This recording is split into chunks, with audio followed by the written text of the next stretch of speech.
If you want to share this with your staff, share today's recording, I encourage you to do so. As with every green room, my objective always is to give you some inspiration and get you thinking about ways that we can advance the art of hospitality, because we have so many different things going on, especially right now. And as Barb from Visit Pittsburgh and I were just discussing, things are, we have a pretty kind of a cloudy horizon right now. Things are changing. And for those of you that have been in some of the previous green rooms, one of the things that we did talk about was how many of us that are here as leaders, we can be creating some of those, we can be cultivating some of those calmer waters, not just for our staff, but also for our guests and certainly for ourselves. And we can create calmer waters with certainty, with choice, and with connectedness. And as things start opening up, while it might feel like, oh, cool, okay, we have sort of this thing on the horizon now, right? It almost creates more uncertainty and more choice, and maybe in some ways less connectedness, because then we're going to start putting our heads down and not doing as much of this. So I want to first of all just say thank you to every single one of you, a very warm, a very sincere, and a deep down heartfelt thank you to all of you that participate in these green rooms. One thing that we can say is that the hospitality industry has changed right now, but one thing that hasn't is our hearts haven't changed. The hospitality industry takes care of people better than anybody else. And the one thing that I think is going to really define us as we come out of this and as we continue to evolve is the way that we take care of people when we do. And I think the way that we have to really think about how we take care of people as we create those calmer waters of certainty, choice, and connectedness is what details we choose to focus on as an industry, and then which ones kind of competitively set us apart, right? Those value-added amenities that I think are proven to make a difference. So that was my goal for today. What are guests going to expect in terms of details and amenities when they travel again? How can you add value and maintain rate integrity in doing so? And what amenities are going to impact direct bookings the most? As you know, throughout this entire phase that we're in right now, I've been doing a lot of reading and research and keeping my ear very low to the ground. I have been participating in a lot of the talks from Forbes Travel Guide. I have also been in close contact with many of you and doing just a ton of research. I've also been looking kind of back into the annals of old recession data so that I can sort of read the tea leaves and get a thought of, hey, what direction could this potentially go? So today, what I want to be able to share with you are maybe some of the key themes that I see, that I predict are going to really drive us no matter what. And also give you some suggestions of things that I'm already anticipating being things, so that you can start getting ahead of the game now. As I was indicating, I listened in on a conference call this morning about what's going on here in Pittsburgh as we start looking toward a May 8th opening date, whatever that opening date means. And a lot of the questions that were fielded were just met with a I don't know answer. So while we might be looking at an opening, the way we're opening is still really uncertain. So you have some choices that you're all able to make internally with your own organizations. And so I want to give you some empowerment around that. All right, so what do I predict? What do I think is going to happen? First of all, experience from what I'm reading and what I'm thinking is absolutely going to matter. This is really different than what I've seen in the past compared to other recession periods. Usually what comes back first is business. I don't see that happening this time. I see leisure coming back first because we've all been cooped up. And then we all want to get away from each other. I'm hearing a lot of business travelers going, oh God, please, I want to get back on the road, please. And a lot of people going, please, I just want to get out of my house. I don't care who comes with me. I just want to get out. So I really do think that leisure is going to come back first. It's just easier to coordinate. And with the advent of a lot of the virtual meetings that have been happening, also with the most recent press release from, uh, uh, Facebook, about how they are going to be approaching meetings in the future. How I believe it's meetings of 50 people or less. They will no longer be doing those. They won't be traveling for those, I believe, through June of 2021. I think that's really changing everything. And I think we're going to see a lot of organizations following suit. So what does that mean?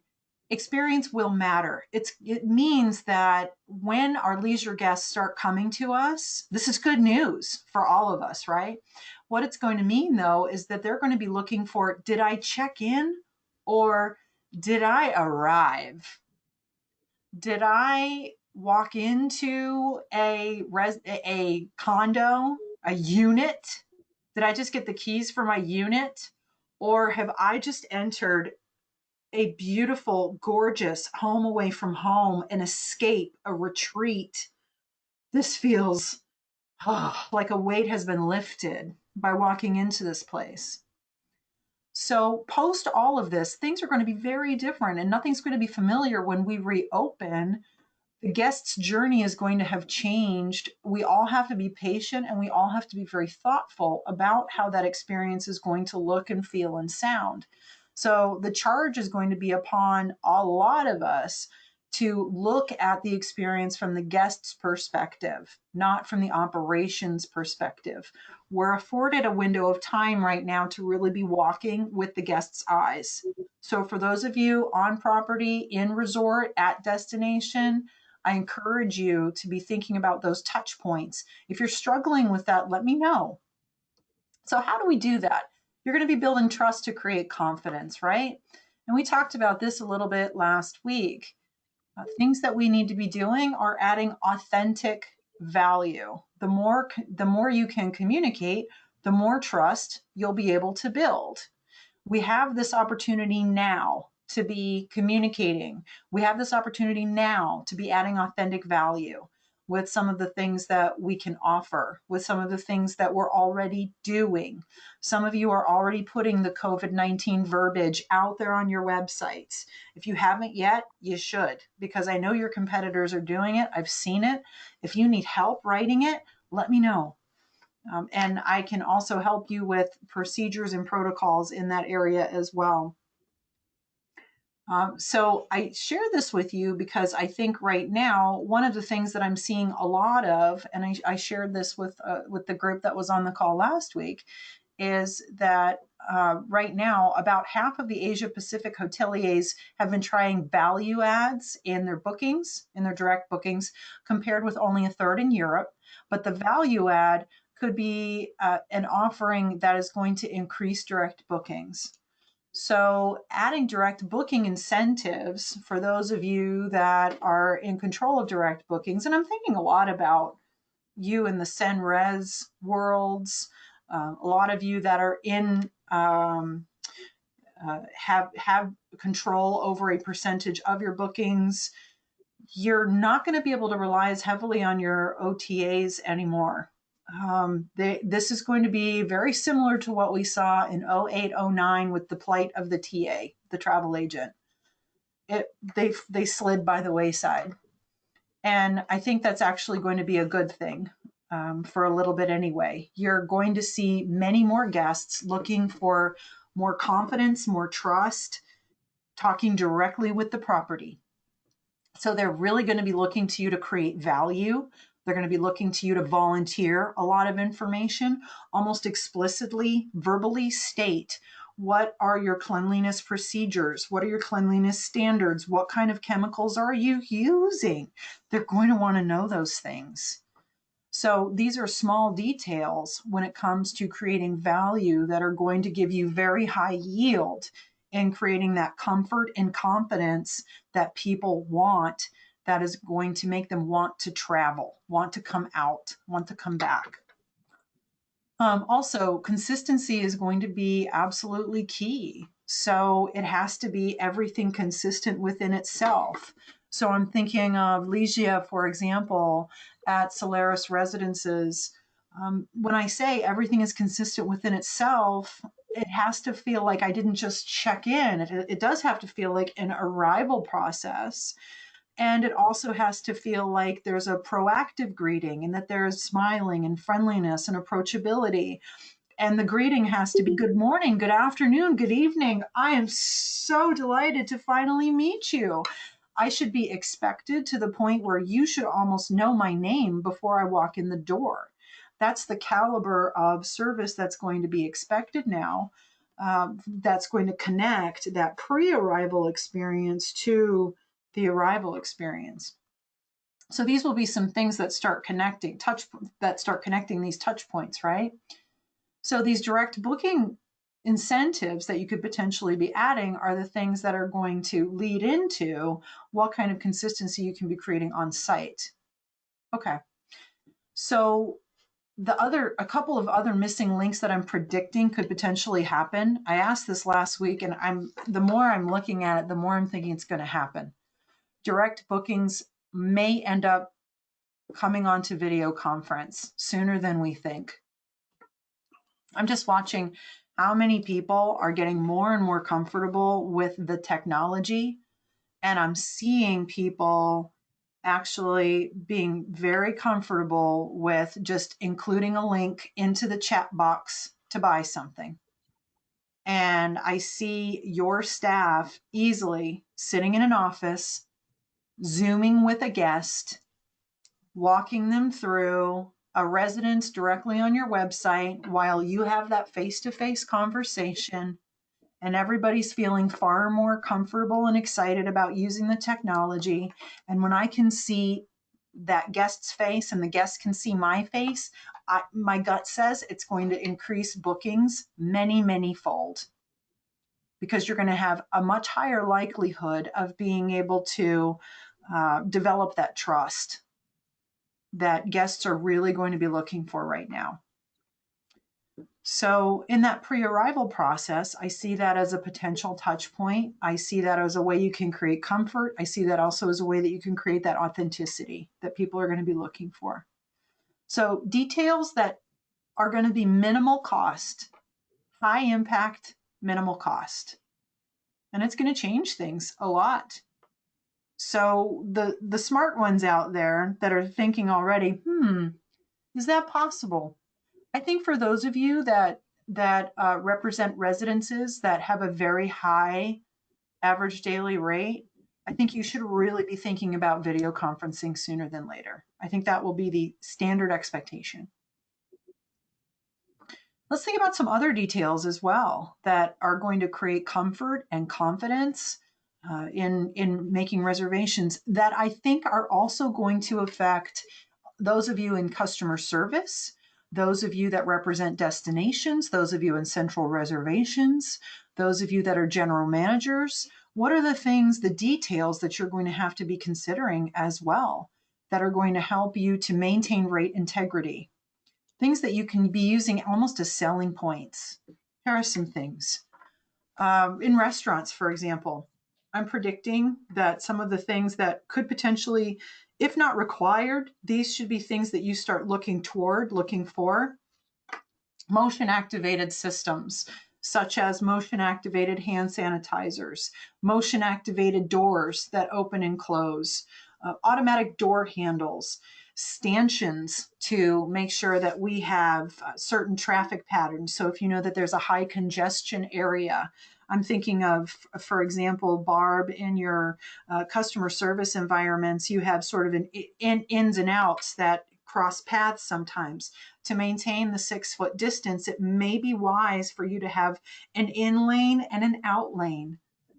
Create those sanitizing stations of in and out, a sanitizing station at the counter, the point of sale counter. You will probably have to be considering removing tables. You will probably have to consider removing things like table tents. You will have to consider how you clean and sanitize salt and pepper shakers, condiments. You will probably have to consider things like using small portion controlled condiments instead of using giant bottles of ketchup, those kinds of things. Your guests are going to want exact information on how you are sanitizing and cleaning menus, glassware, plateware, linens, tables, the floor.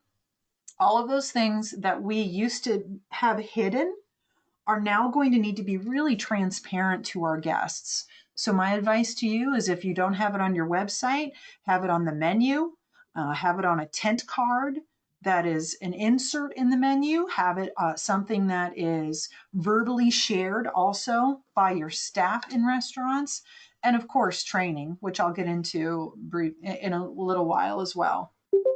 But these are just some of a few things that I'm considering for restaurants. I'm predicting will become more of the norm in the restaurant world.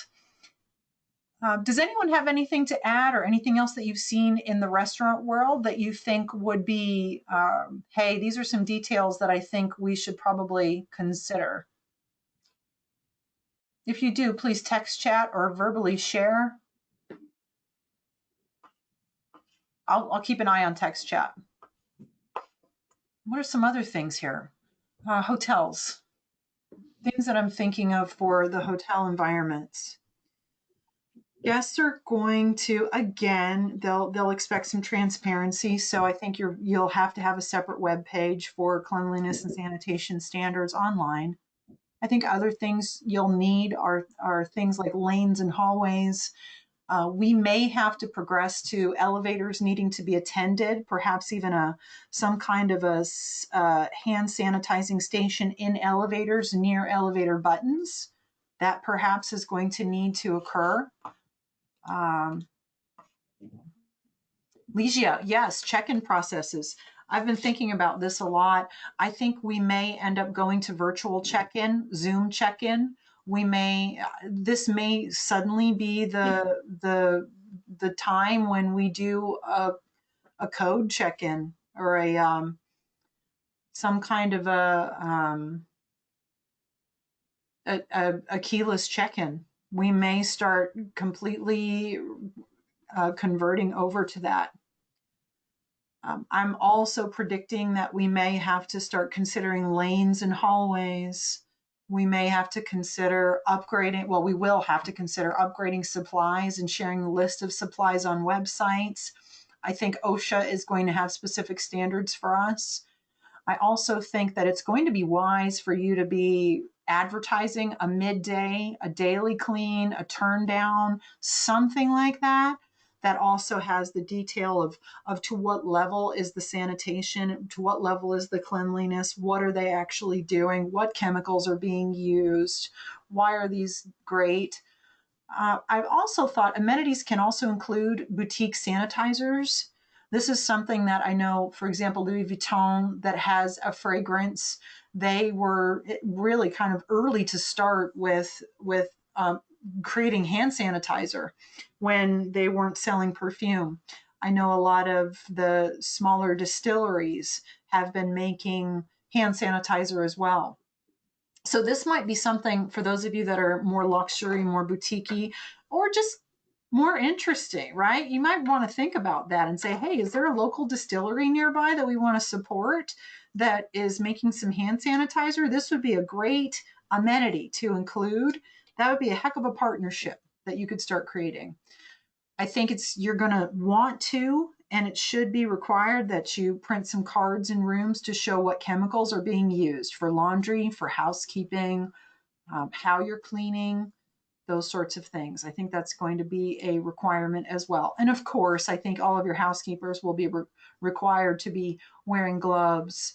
They may also be required to be wearing masks until further notice. I think that really goes without saying. And you'll be needing to train on hand washing procedures. You'll need to be adding and revising your standard operating procedures and service standards. So if you haven't thought about that yet and you need to start thinking about it, let me know. I have some samples that I'd be happy to share. I think the last thing that I've been thinking about a lot that I predict is going to change a tremendous amount is training. Last week, I was on a call with Forbes Travel Guide, and the conversation was almost completely about training, um, and how much it's going to change and how much it's going to differentiate the resorts and hotels and restaurants that stay open and the ones that won't survive this. So, what is that going to look like for them? I think training is going to be obviously some of the internal health, safety awareness, but it's also going to be points of service training for things like how to perform a welcoming keyless arrival, how to authentically engage with guests at 6 feet, how to make a connection and build trust with somebody without shaking hands. Imagine that. Season kickoffs that have a core value review. You should be revising your core values right now. You should be revising your vision statement, your mission statement, your values, or at least revisiting them right now. So you're going to have to do a season kickoff when this comes back. And when it comes back, I want to make sure that you're really thinking about, hey, what's the message we want to send to our employees? It's going to be a employer's market when this comes back. So you really do get to set the tone. And I want you to take full advantage of that when you return. Your reservation sales force is going to really drive bookings, but I want to make sure that you're all prepared with staff that is ready to book, ready to convert, or thinking about it. Your training should also be including things like resilience, thriving, leadership development, because your leaders are going to be the ones that keep people from freaking out. The amount of post-traumatic stress disorder that we will have to deal with after this will be large. And you will need strong leaders that are prepared for it. And team building, of course. I think we're going to have some broken teams, some confused teams, some hurt. And we're going to have a bit of healing going on. So I want you thinking about all those things and kind of where you're at and where your gaps sit right now. So that's what I predict. I predict a few different details. I'd love to hear what kind of details do you think I'm missing? What are some other things that you think are going to happen? What questions can I answer? What are you thinking about?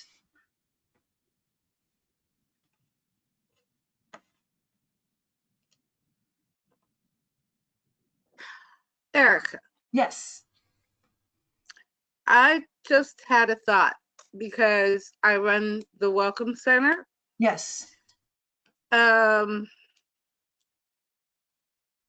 What about those people who come in and feel that they have to pick up everything and put it down before they purchase, or even if they purchase? Wonderful. Yeah. Do you discourage them from doing that? Mm-hmm. Do you walk behind them? You know, when they leave, do you go and wipe down everything they touched? Like, where are we going with that? Good. So I'm glad we're thinking about that now, because I think we have to sort of tackle it from a few different avenues. One is signage is going to help you a lot. So Okay. I think having some signage at the front of the store or at any entryway that says something really polite and tastefully written to the effect of, we're delighted to invite you into the store. Please, to prevent contamination, we invite you to look at items and ask that you please refrain from touching items. If there's a particular item that you are interested in, we will be happy to retrieve it for you, or something to that effect. So that way you're getting ahead of that. I think the other thing is you can also say something to that effect as well. I think we're all sort of learning as we go. So as people come into the store, I think you're so approachable and friendly and kind. I think you can easily say, "Good afternoon, how are you today?" welcome. I'm so excited that you're here, or I'm delighted that you came in today. If there is anything that you're interested in, I just ask that you refrain from touching, just so that we're keeping everything safe and healthy, or we're preventing the spread of germs. I'm happy to look. I'm happy to grab anything for you. I have some extra gloves as well, if you would, in fact, like to pick something up and inspect it.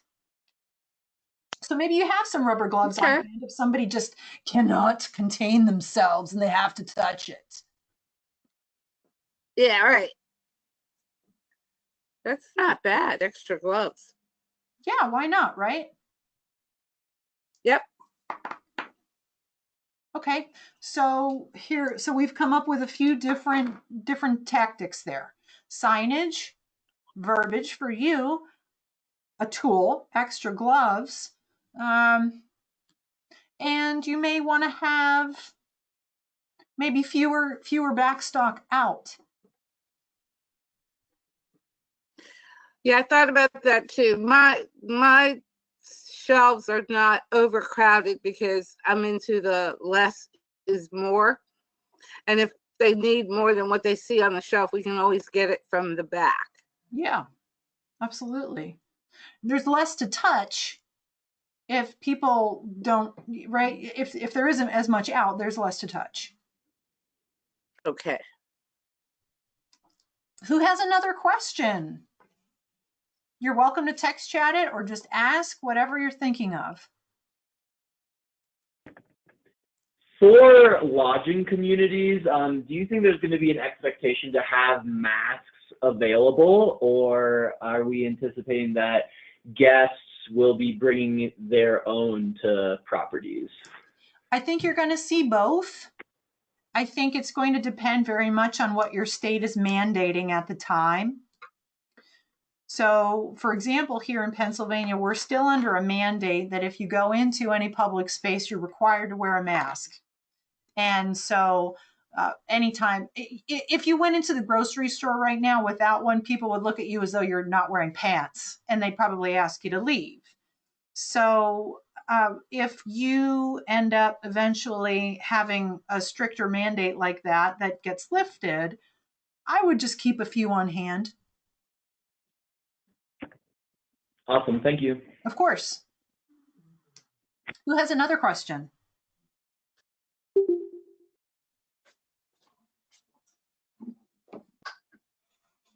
I think we have time for two more. Anyone? Anyone?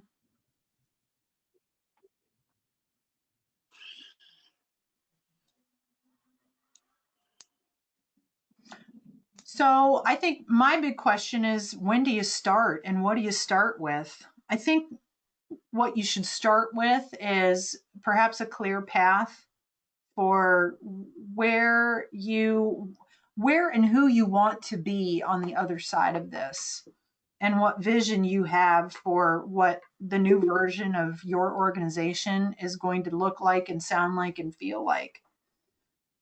Because from there you're able to craft the right verbiage. You're able to look ahead and anticipate, what is the right move here? Where do I want to go?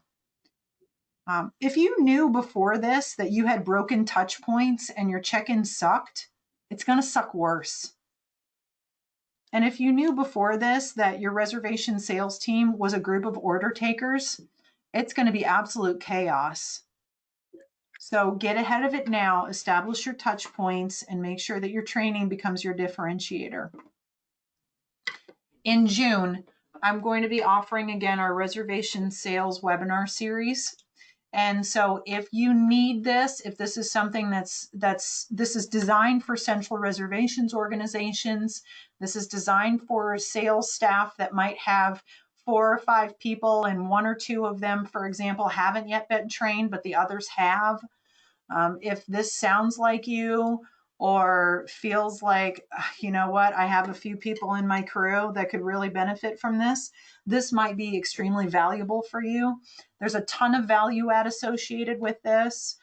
Not only do you have, it's a 4-part series, and I can give you more detail on it, but you also get 1-year complimentary access to the entire virtual coaching solution, which includes these green rooms as well as the fixed videos. It also includes private coaching with me, and it also includes mystery shopping inspections with us as well. So I'm going to include the link here in the chat box for registration. And if you register 2 people on your team, you'll get a 3rd registration for free. If you have questions, you know where to find me. I'm always available. And I'm hopeful right now that this gives you some thoughts on the kinds of details that are going to really make a big difference for your guests as we start looking toward the future, so that you can start thinking of proactive things that you can put your energy toward, so that you can really be cultivating the calmer waters of certainty, choice, and connectedness. Everybody, thank you for participating today. Thanks for being here. I love connecting with you.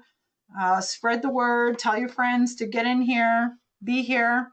Ligia, thank you. I'm going to go celebrate my birthday now. Did you see my flowers from my friend? So the funny story about these flowers is the detail when she ordered these online. It said, when do you want these to be delivered? And one of the choices was before the funeral. Aww. I got them before the funeral, so that was good. All right. Well, thanks everybody. Have a wonderful day. I know I will. And I'll be thinking of all of you. Take care. Bye. Thanks, Erica.